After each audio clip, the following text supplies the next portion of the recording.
Gente, muito obrigado aqui no lançamento da plataforma de investimentos VC AI com o Reag no Cine Belas Artes, com o recado final de toda a turma aqui. AI Brasil! Pelo menos 90% disso que está acontecendo hoje é responsabilidade de vocês. Eu sou não vou nem dizer que ex, mas eu sou um aluno Startse que lá atrás fui provocado e o recado que eu queria deixar para vocês é que não acontece da noite para o dia.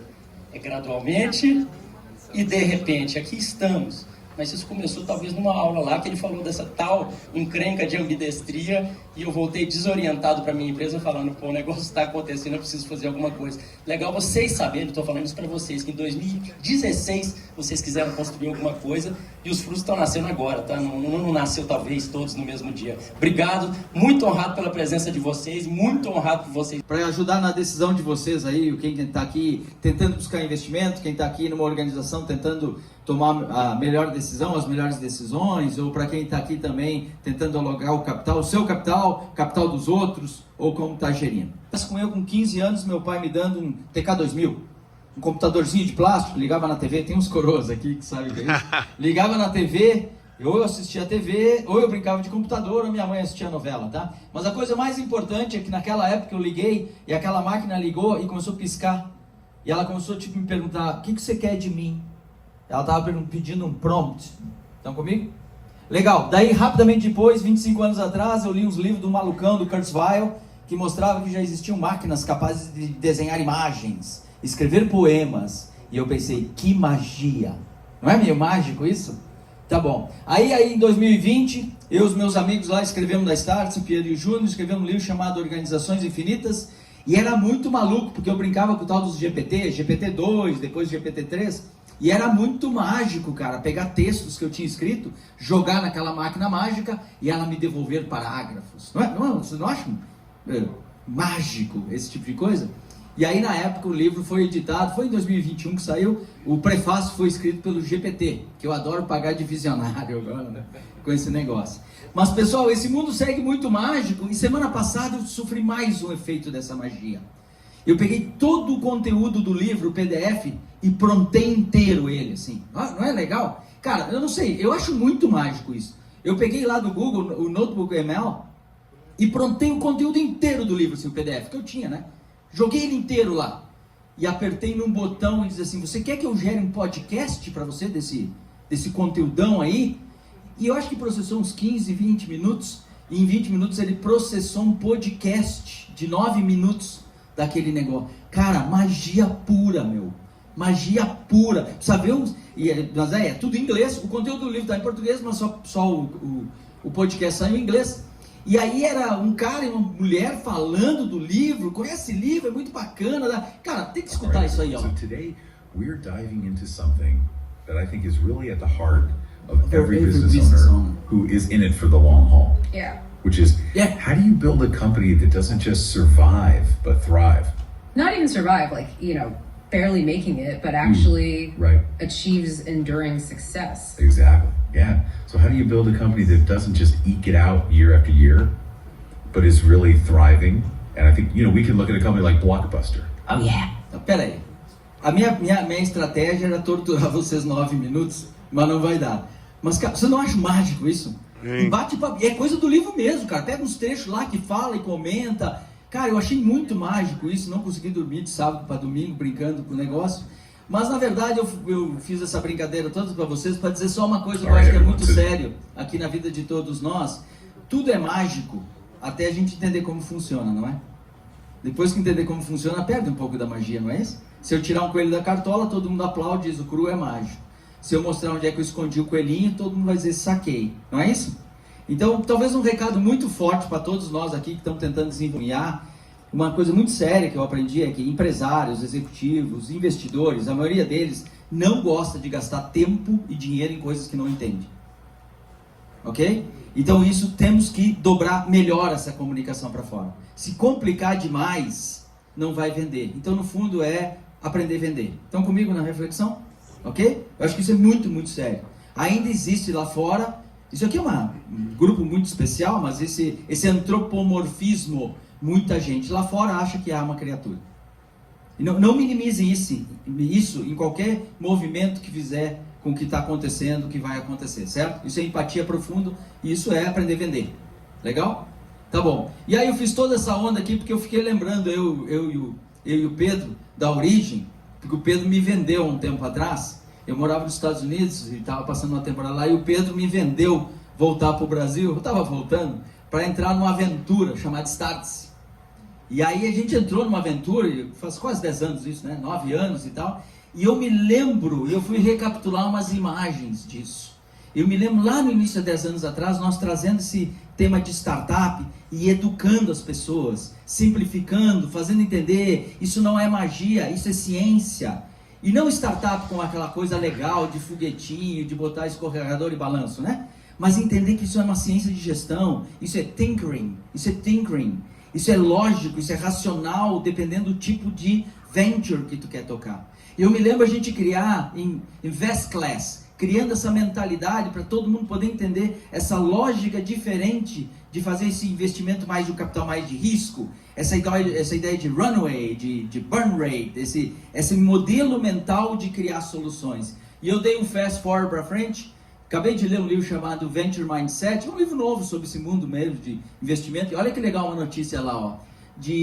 As empresas fundadas desde 1970, que são negociadas publicamente, 50% delas foram criadas por investimento desse tipo, por lógica desse tipo. Eu quero passar com o Pedro aqui para vocês entenderem na perspectiva dele, uma coisa muito importante para mim. Tem um monte de legalzice de AI, e eu tentei brincar aqui com vocês, mas para mim tem uma coisa, ainda que está lida com inovação, a gente sempre falou mal da pobre da Kodak, né? Vocês já foram num lugar, falaram mal da Kodak. E a gente sempre elogiou muito Netflix, Spotify, não tem isso? Pô, cruel, Netflix é uma evolução do DVD e daí virou stream, não é? Spotify, eu usava cassete, daí DVD, daí aquelas musiquinhas da Apple, e daí virou... a gente não fala isso, mas eu acho que tem uma coisa que estava escondida por trás daquilo. Essas companhias só surgiram e se desenvolveram porque surgiu uma plataforma em que habilitou. Cloud Computing, SaaS, AWS permitiram aquela coisa. Senão, não sei se a Netflix teria conseguido, nem Spotify. O que eu acho que está acontecendo no mundo inteiro, e que bom que está acontecendo no Brasil, porque tem gente muito encarnada aqui para que faça acontecer, está surgindo uma nova e brutal plataforma, criação de novos negócios e criar um novo valor. Eu acho que é uma grande plataforma para a gente criar coisas novas, novos modelos de negócio, eficiência e o que for.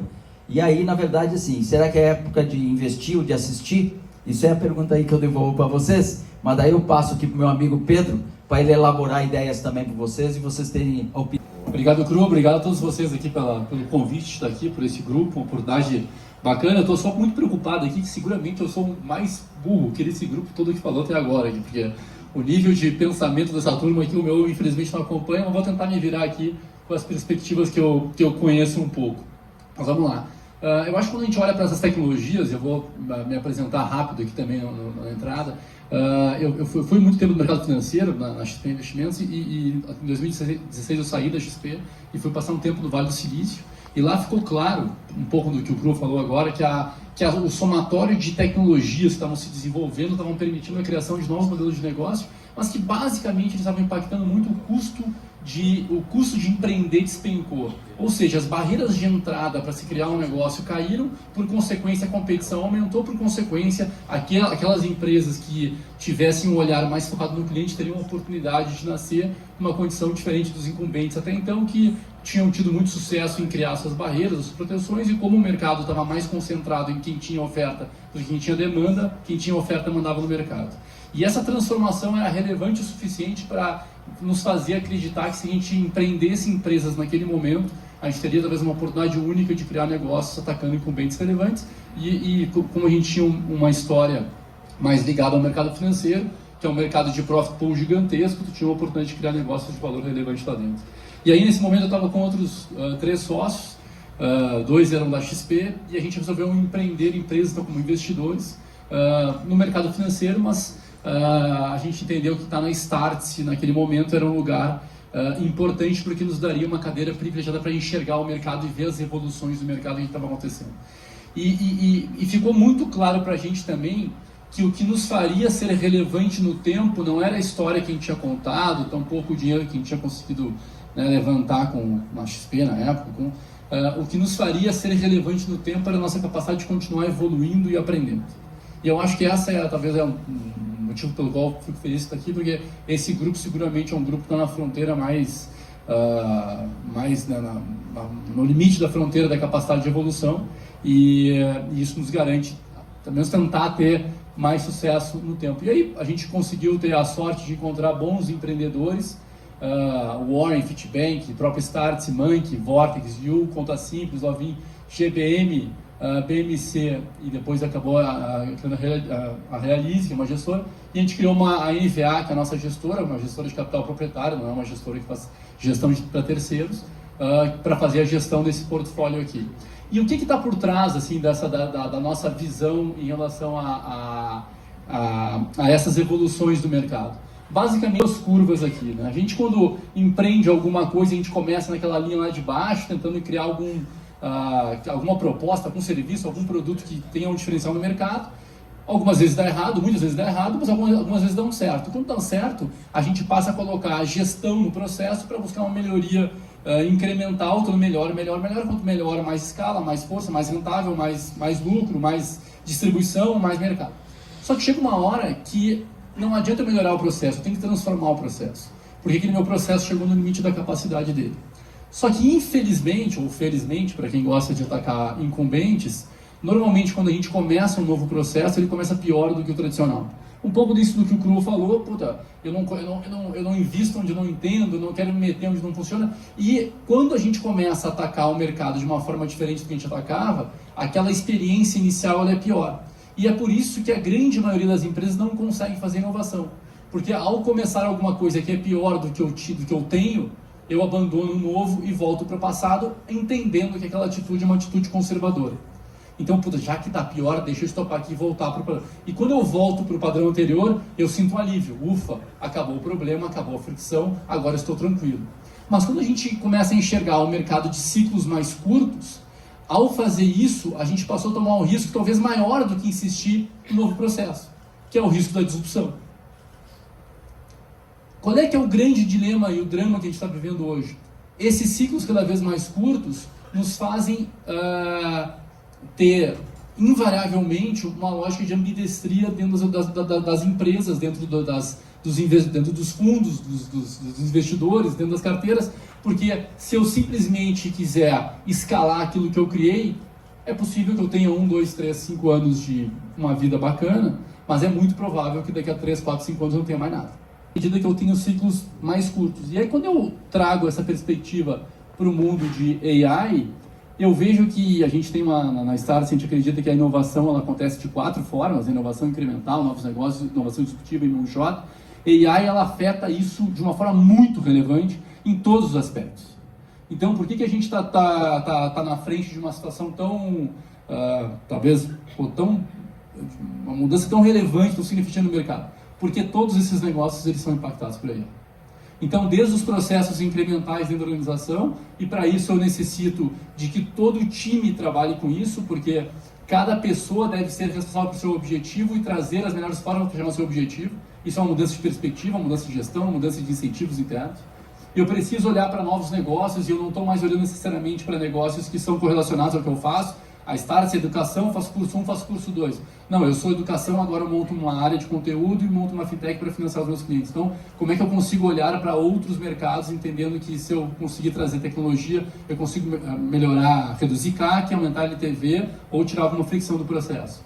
Como é que a gente faz a inovação disruptiva, que é quando eu uso uma tecnologia convencional para resolver um problema de uma forma não convencional?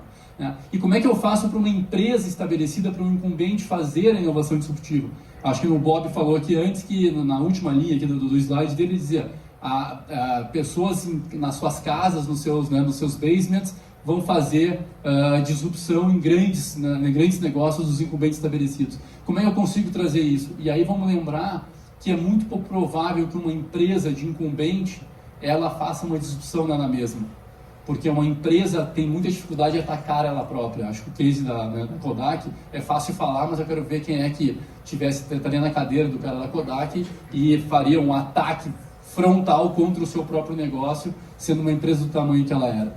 E aí, quando a gente olha para isso, a gente olha para qual é o papel, talvez, dos conselhos, qual é o papel das lideranças, e a gente começa a ver cada vez mais investidor gostando de empresas de dono do que empresas de executivo.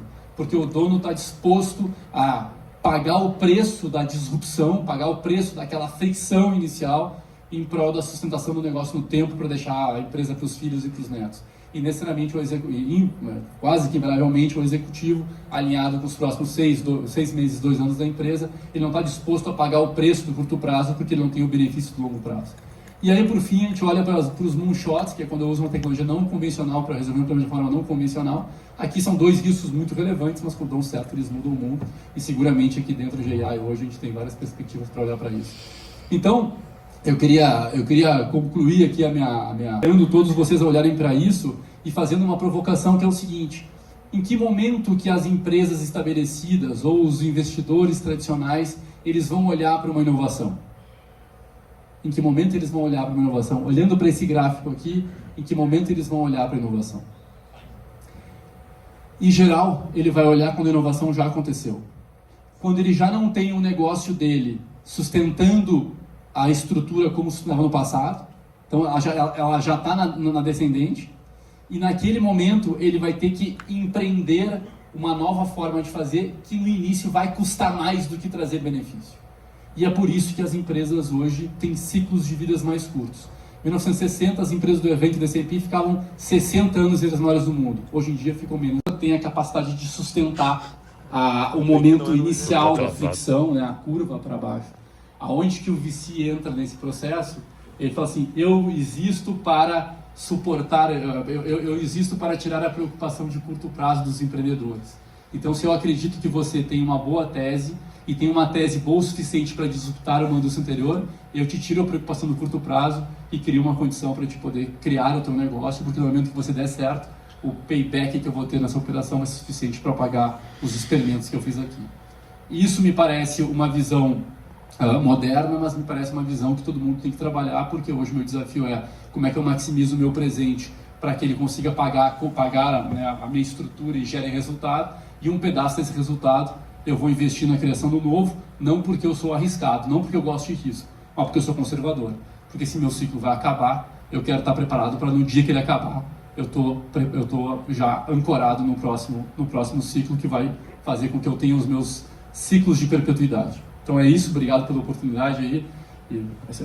Desde eu passei aqui ouvindo muita coisa, vou tentar fazer algumas conexões rápidas. Eu vi agora essa estrutura anterior, falando sobre capital. Vocês viram que mês passado o CEO do Google anunciou 50% de aumento do CAPEX. 48 bilhões de dólares para investir em data centers. Data center, metade do dinheiro vai para placas e o resto para outras coisas, né? Tem que ter tubo, tubulação, ar-condicionado, tem que ter vaso sanitário, sei lá, né? Os caras lá fazem cocô e fazem cagada também. Né? É isso aí.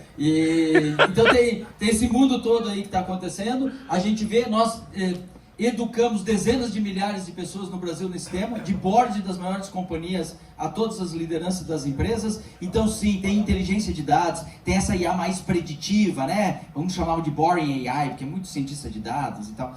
E tem uns que chamam essa IA generativa, que é mais cool, divertida e alegre, essa IA mais agêntica, né? Que talvez vai mudar os modelos de negócio de software como serviço, de talvez serviço como software, né? Tem essa IA mais física, que acham que vai robotizar tudo. Esse é o mundo novo, e eu devolvo a pergunta, nós só lidamos com adultos, né, Pedro? Então a pergunta é assim: todo mundo que está aqui é adulto, todo mundo faz suas escolhas, o futuro irá nos cobrar. Legal? Que fiquem aí todos com a provocação. Obrigado e obrigado. Valeu. Eu que agradeço, e eu só preciso deixar